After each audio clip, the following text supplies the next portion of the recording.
Mcebisi Jonas is one of 4 presidential investment envoys appointed recently by President Ramaphosa to attract 100 billion US dollars into South Africa over the next 5 years. It is a mammoth task.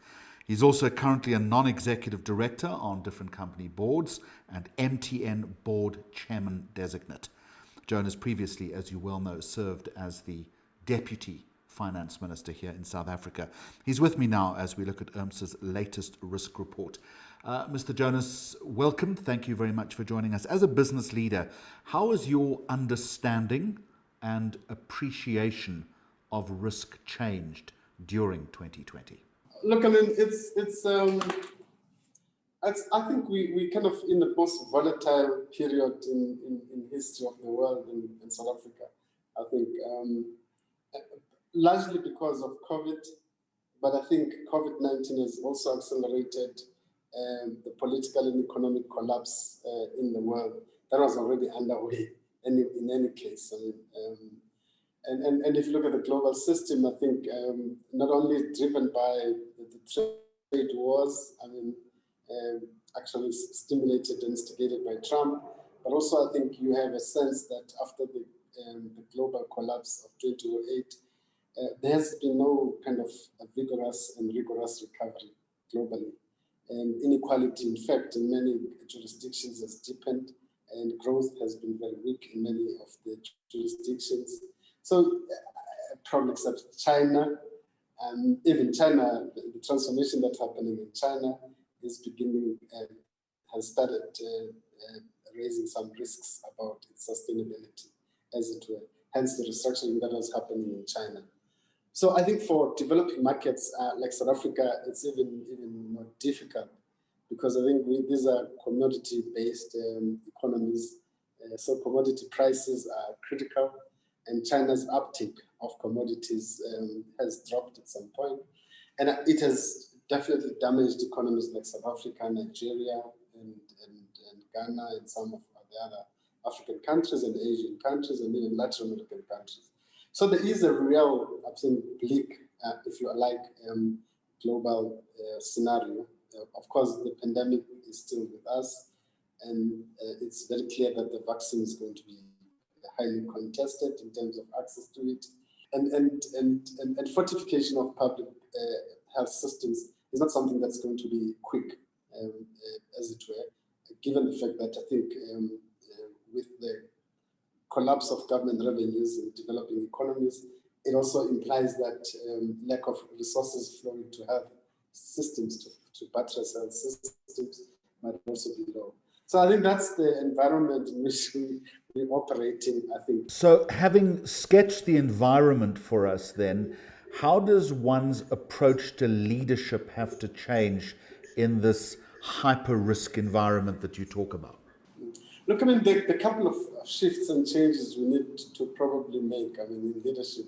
First, I think let's all agree that political parties globally have been dismal in filtering who comes through and become a leader. I mean the case that we have Trump and Bolsonaro and some of the what you have in the UK, etc. It actually shows a major failure of political parties in the last decade to play the filtering role of who kind of comes through to become a leader.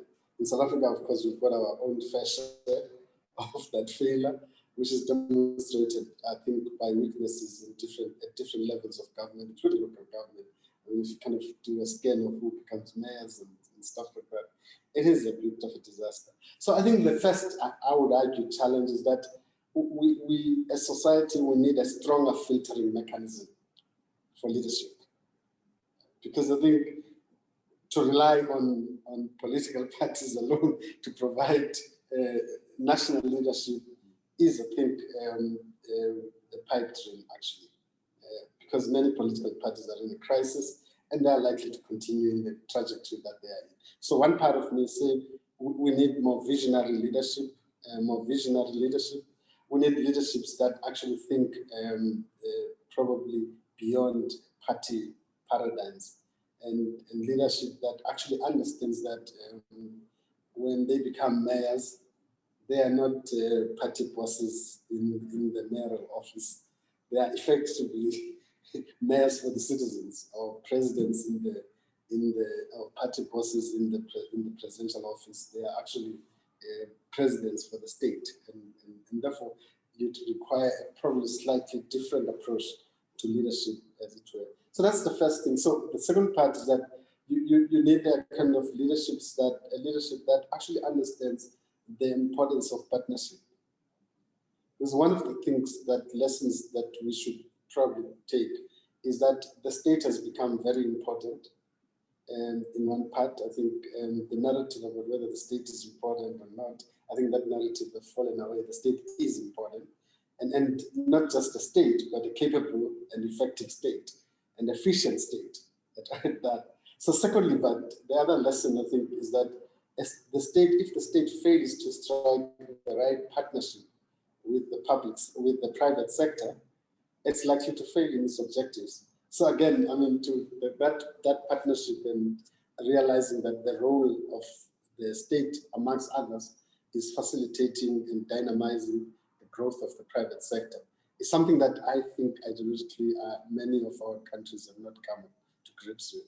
You've crossed that divide from politics into business.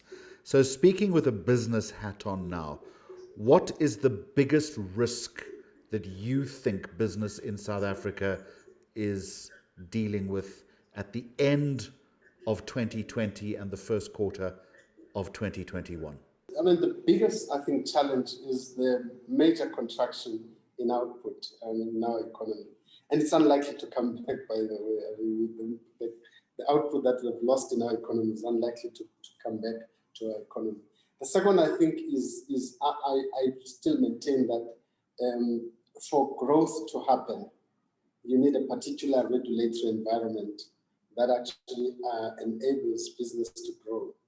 And I think in most of us who are in business, the biggest worry at the moment is what would the regulatory environment look like? And I think in a state of crisis, governments tend to veer towards stronger regulation and more rigid regulations, as it were.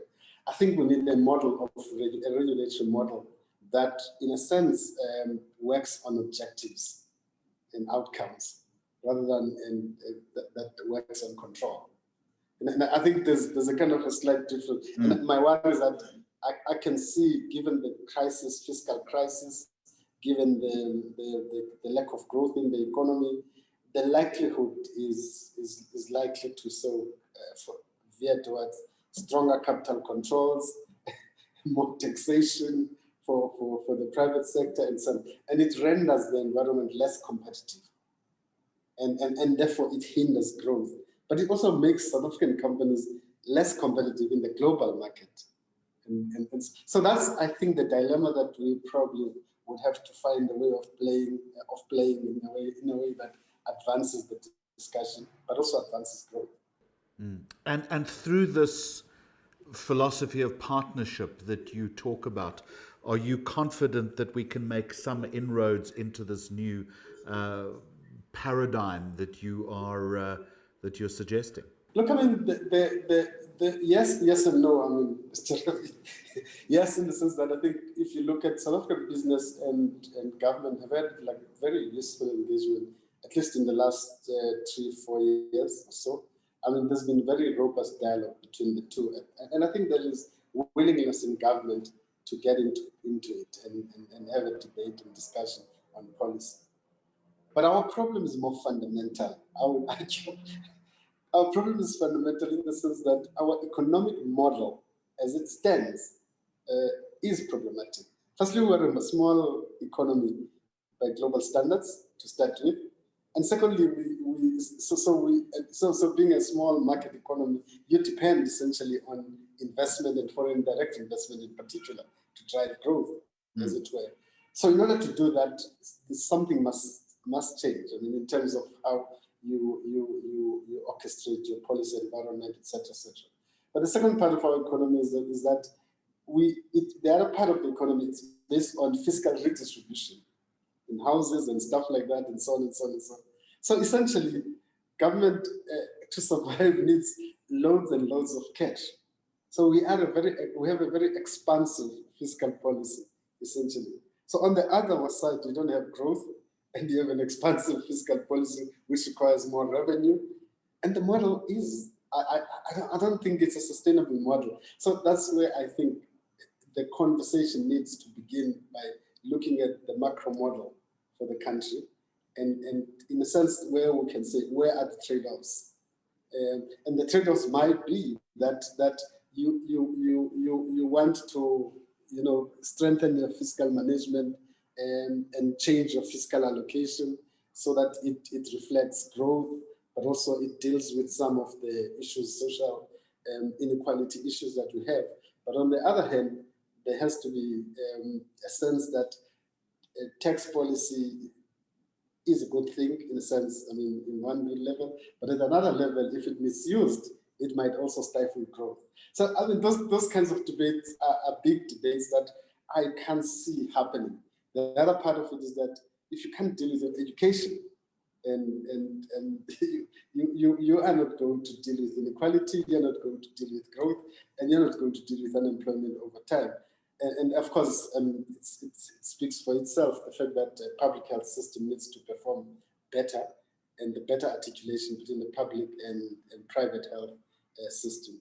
The key phrase that you've just used in that answer is trade-offs, and I want to keep coming back to the concept of risk. There is inherent risk when you have to start making trade-offs, and we're not necessarily good at that in this country. Yeah, look, I mean, yes, I mean, look, I mean, Jeremy, I would argue. I think when I'm more sober, I always argue that we're good at trade-offs, because I mean, what we had in '94 was a kind of a major, I mean, trade-off to think of it. I mean, monumental achievement. It brought lots of things to us, etc. Yes, we are also not good at trade-offs in another sense, because I think we tend to be too locked in almost like ideological straitjackets.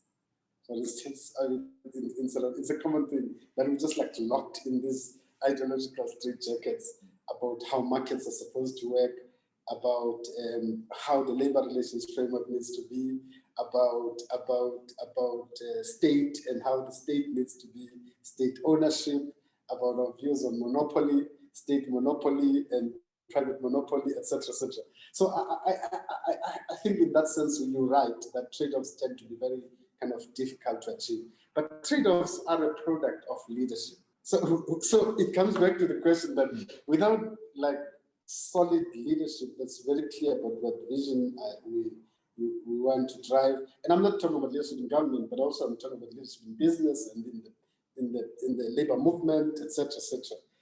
And that's what is going to take us out of this, where everybody realizes that we cannot continue in the same old way. And I think that's a good place to leave it. Mcebisi Jonas, thank you very much for joining us. As always, valuable and very cogent insight. And thanks for joining us as we discuss the Institute of Risk Management's 2020-2021 risk report. Appreciate your time. Thank you. Thank you very much, Jeremy. Thanks.